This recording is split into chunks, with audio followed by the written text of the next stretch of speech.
that thing bounce off the bottom, you got a drop 1.170. Just blast all 4 bolts out. You can take a vacuum tester and test each valve. It's the lip seal off the side of it and destroys the piston. We're back. This may not be the bench, and I'm sorry, but today we have a 92 F250 that came to the shop. This particular truck came in with a problem of the transmission puking its transmission fluid out of the front of the transmission, which, I mean, it's a typical Ford problem, but whatever. That's why it's brown. That's why it's brown. It's a turd. I shouldn't say that. It's a good truck. Anywho, we haven't done an R&R video in a little while, so we just wanted to do a quick R&R video. This is a E4OD 2-wheel drive. The customer complaint is that it lost all of its fluid very quickly, and it also quit moving. And upon inspection, we poured transmission fluid in it, and it started working for the most part, kind of, sort of, till it got warm, and then it stopped working entirely. So we're gonna pull the transmission out, and we'll probably take it apart and all that kind of stuff, but at least get it out of the truck for now. So this is kind of a slower part on a F250. There's not really a good amount of room to put an impact back here on the drive shaft. So we are taking out the bolts on the U-joint strap. All right, now push that one back. At this point, we can do 2 things. We could remove the drive shaft from the rear axle, and we could slide it out of the back of the transmission.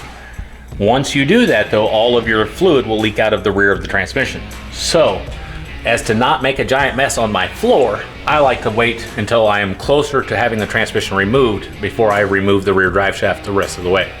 So we're gonna let this thing sit here. We're gonna get up here and start taking bolts out the front side.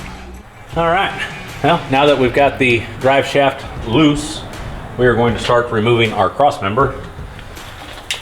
It's gonna be noisy here. I'm using a 18mm socket on our mount nuts. Get you guys a little bit more of the seeing juice here. Now,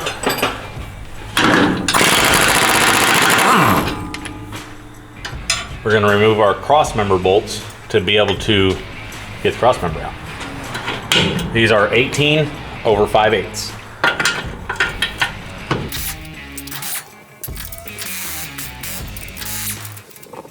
We're going to use a extension with a 18mm deep socket and a wobble on the end of it. And to get these top 2 bolts, like so.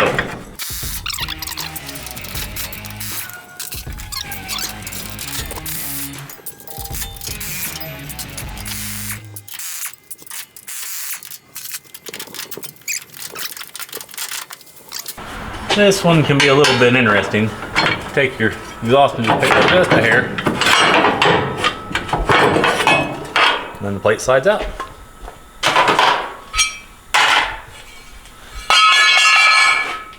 Sorry. All right. Now, we're going to come over here to our linkage.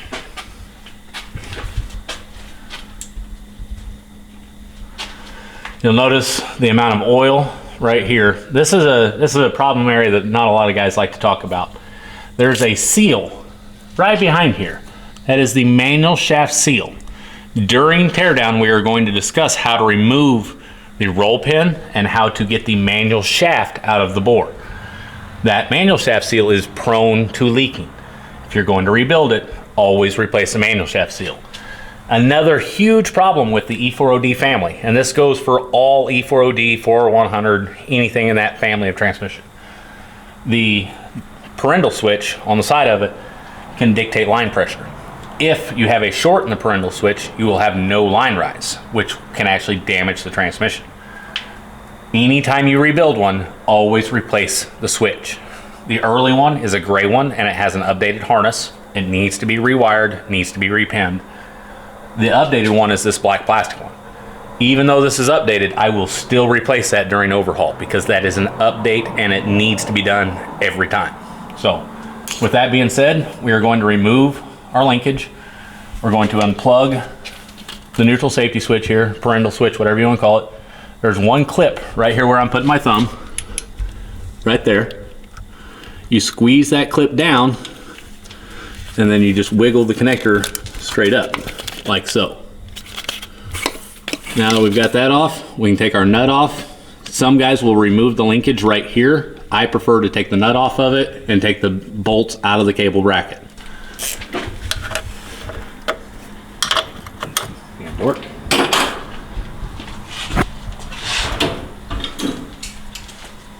One more thing I want to discuss here is removing this nut, and this goes on all transmissions. This arm has a pin on the end of it, little bitty pin, and if you use an impact on this nut and you bounce the rooster comb off of the manual valve, you can bend that pin, at which point the manual valve is not in the correct location. If you're going to remove this thing, hold on to the arm above it, however you can hold on to it, and then break the nut loose. Don't allow that arm to just ratchet back and forth. A lot of guys will hold that thing with a pry bar or something like that.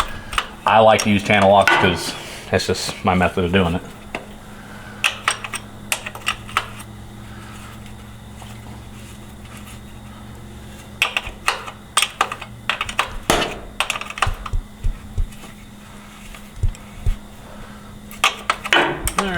Now that we've got that off of there, rock our linkage arm, move that out of the way. We're gonna actually leave that switch on until we get it to the bench, just because, well, I know I'm gonna throw it in the trash anyways. Grab me a socket.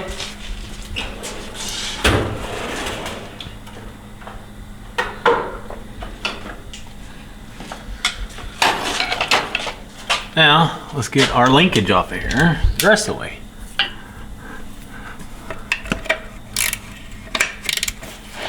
This is a 9/16 socket that we are using.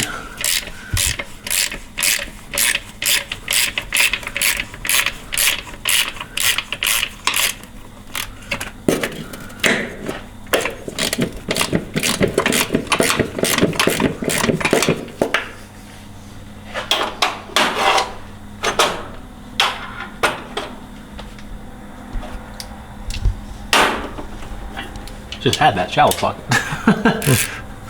That one up there, you gotta use the shallow socket to get the rest way out.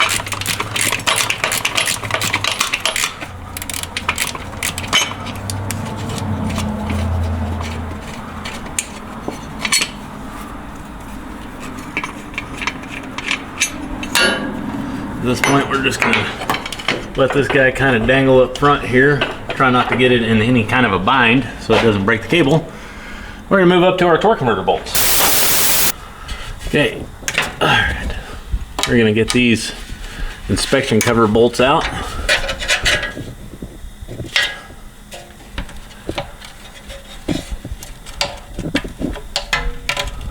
These are a 3/8 bolt. They can be kind of difficult to get out sometimes. They like to get stuck.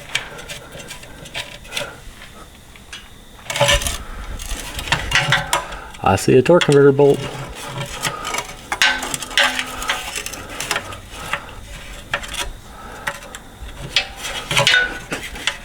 Get my fingers to work here.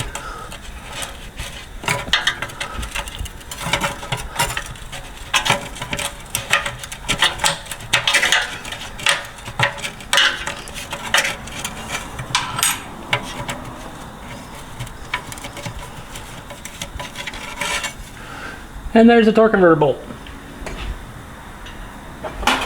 We're going to use a 3/8 ratchet with a 9/16 socket on it, shallow.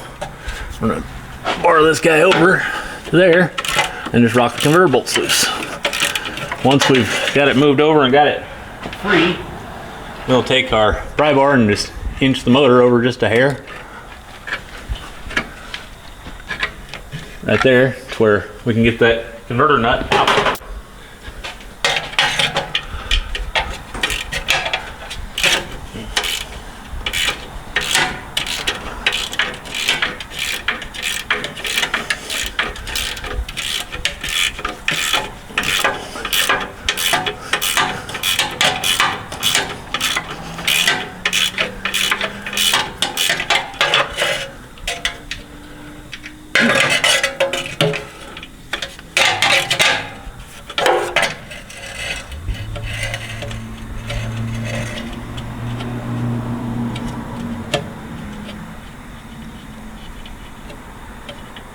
Now we've got our nut off there. We're going to rotate the motor over inch by inch through the little hole, and we'll get all 4 of them out, and then we'll be back on a starter. All right, we have now gotten our torque converter bolts out, and I've dropped something in my eye, which was not a good thing, but here and there. We've also removed our starter. The reason we removed our starter before we turned on camera is because, well, we needed to. That's all there is to it. We needed to take the starter out. So I forgot, and here we are. To remove this starter, there's a 13 millimeter bolt that comes in from the back side and a 13 millimeter bolt that comes in from the front side. Those bolts are really prone to stripping. Make sure you use a good quality wrench. So we've unbolted the starter, and there's a couple of different trains of thought here. Number one train of thought is that you could simply remove the wires off the back of the starter and not let it hang. I like to bungee cord my starters to the side if I'm not going to disconnect them. I'll just bungee her to the side and it'll hang out right there. Cool. Now we've got our transmission jack in place. We've already removed all the mount and cross member stuff earlier, so we're going to lift the transmission up. I'm going to move back here to the back.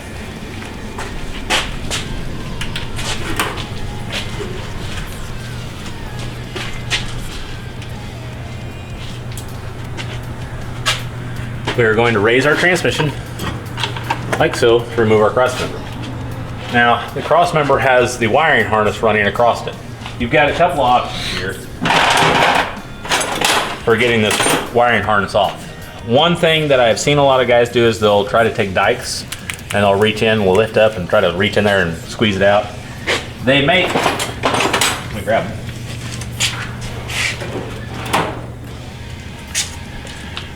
They make this tool, which is for actually removing that style of Christmas tree, as I call it. The way I was taught was to not use the tool and to actually take a extension, put the head of the extension flush on the very point there of the little Christmas tree and just tap it. The problem with this method is it doesn't always push them all the way out. But if you tap them a few times, they will be all the way up to the top, and you can just simply reach up and pick them up. Notice that it does not break the Christmas trees, and we can reinstall this whenever we reinstall the transmission, which will help keep the harness where it needs to be. Now we're going to remove our cross member, make sure our transmission is jacked up all the way, and it is, and our cross member won't come out. Pickles. All right. There, she's up all the way. Say that.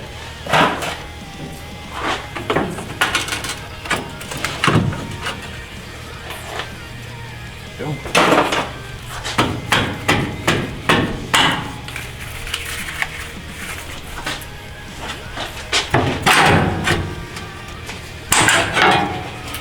Get our cross member out of the way. Now, we're going to lower the transmission down a little bit. We're going to angle our jack back.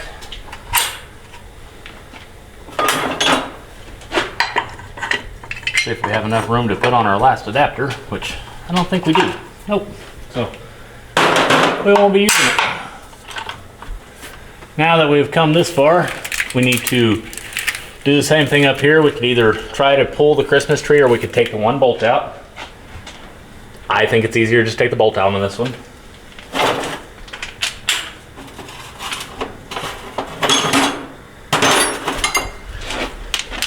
This is a 13 millimeter wobble socket that we are going to be using to pull that bolt out.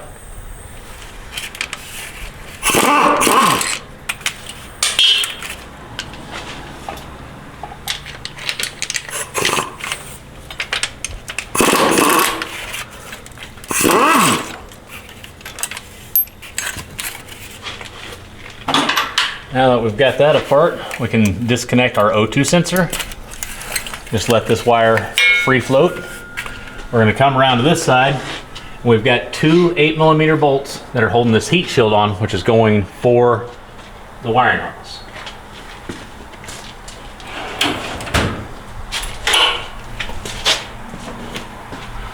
We're going to take out these 2 bolts. These 2 bolts do not need to be removed entirely. Just back them off, turn and a half, 2 turns. Usually more than enough. Lift it up and pull it straight back.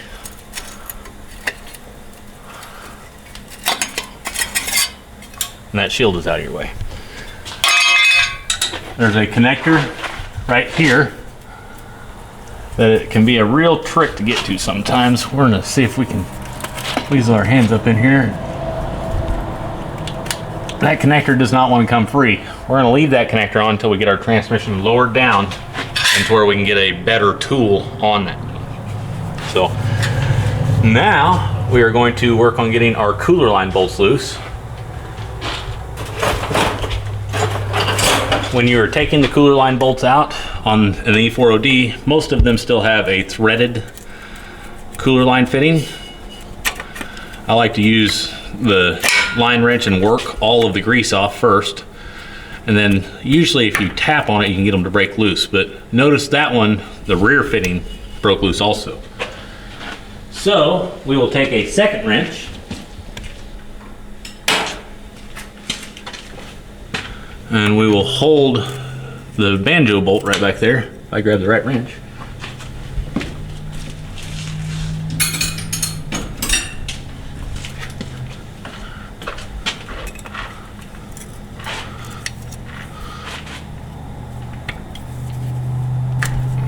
And we'll actually break the nut loose. Doing that, we don't twist up our cooler line or damage the cooler line in any way that it can't be reused. We'll get this one the rest of the way out here in just a minute after we get our front one broke loose. Now the front one can be a little bit tricky because there's not a lot of room on it. But we'll reach up from the front right here. See if she'll break loose first. Hey, we got lucky. That one actually broke loose fairly easily.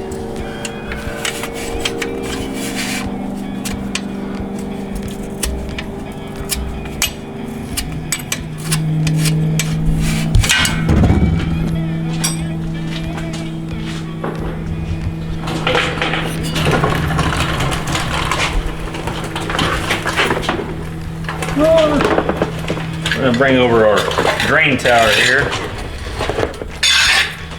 Position it underneath this rear one. That front one you'll notice is loose and not leaking, but this rear one, it'll leak. It always does. We're going to take this fitting loose.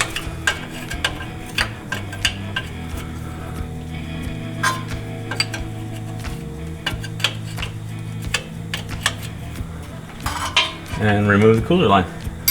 I like to take my mount off before I move any further.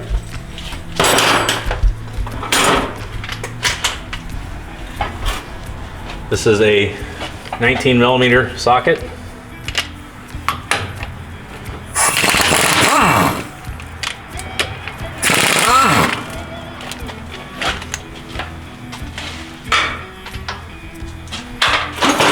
Alrighty. At this point, all we have left is our rear drive shaft and our bell housing bolts. We get our rear drive shaft popped out from the rear pinion yoke. I like to use a pry bar going between the pinion nut and the side of the yoke there and just push it straight backwards. Earlier we spoke about how those guys wouldn't come out till the U-joint came down. That's why. You'll notice I'm rocking the U-joint once I got it out.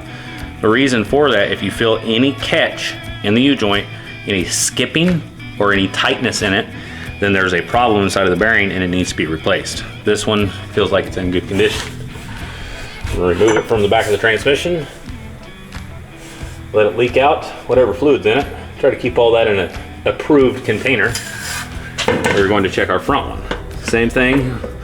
Feel for any rough spots in it, any axial play or axial movement in the joint, and check to make sure that there's no rocking in the joint. Everything feels tight on this one. One thing that I've seen that I don't like about this drive shaft is the dent right here. If the drive shaft is dented, it will not be balanced right. Anytime I see one that's dented, we go see somebody, we have the drive shaft replaced. So I will be calling this customer tomorrow, telling him the unfortunate news that this drive shaft is no good. The reason that that is no good is because this will create a shake. And if you have a shake back here where your bushing rides, it's going to knock out the back of the transmission. So if you have dents or bows or bends in your drive shaft, throw it in the trash, buy a new one.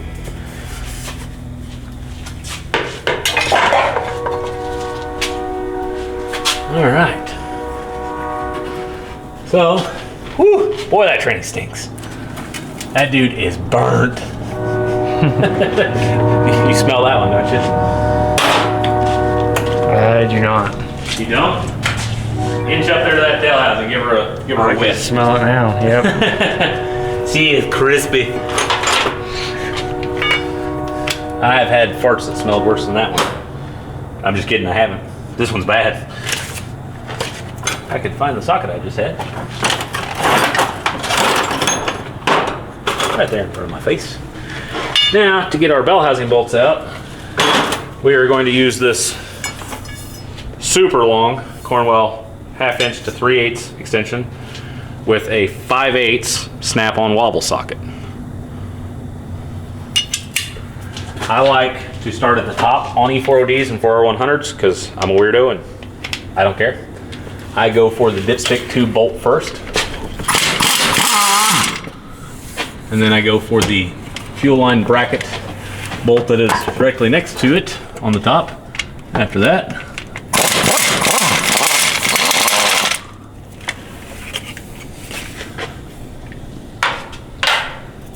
then we will move down to the next bolt and the very bottom bolt.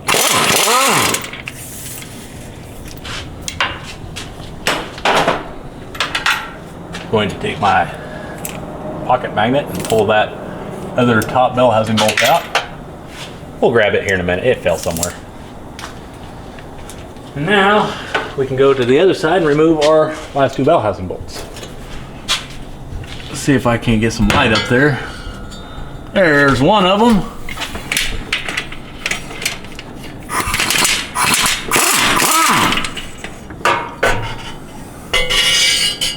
It has now been removed. To get to the last bolt over here, we need to remove the dipstick tube from the top dipstick tube. Like so. Push it completely out of our way where we have access to that bolt. This is the part where I'm a little goofy. I'll put the impact between my knees so I can hold on to it, reach all the way up in here and look around until I can see it. Make sure that you're on it 100%. Grab the impact and give her a blast.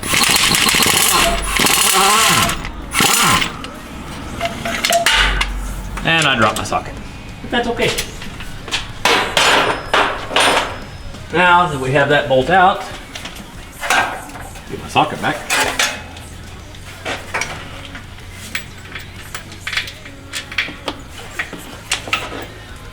Now, we will rock the transmission.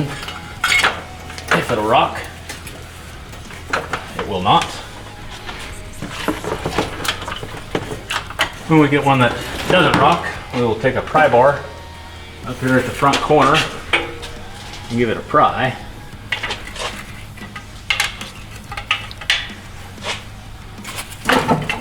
Like so. We'll go to the other side and do the same thing.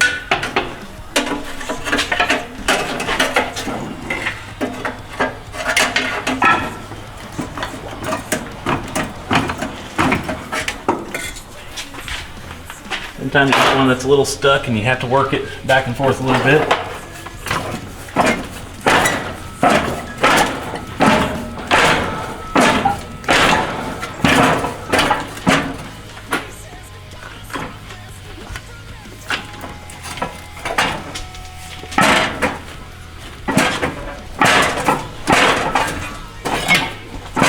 There she goes. Sometimes they just get a little stuck. You gotta work on the hair. Now then, make sure our jack is leaned where we want it to be. Have this guy straight back. We'll start the descent.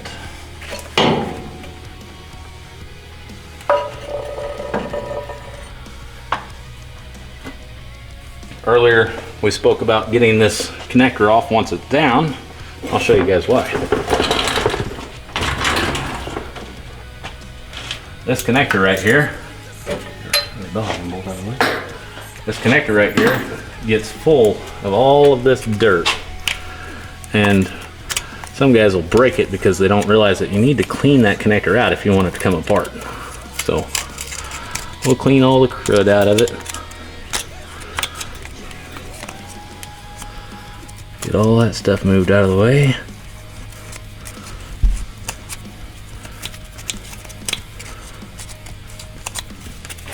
We'll push in and it'll wiggle right off. Had we tried to force it earlier, we would have broke this connector. So now that the connector's undone, I like to take my harness and loop it over the park and brake cable to where it's out of my way. I'm not gonna hit my head on it.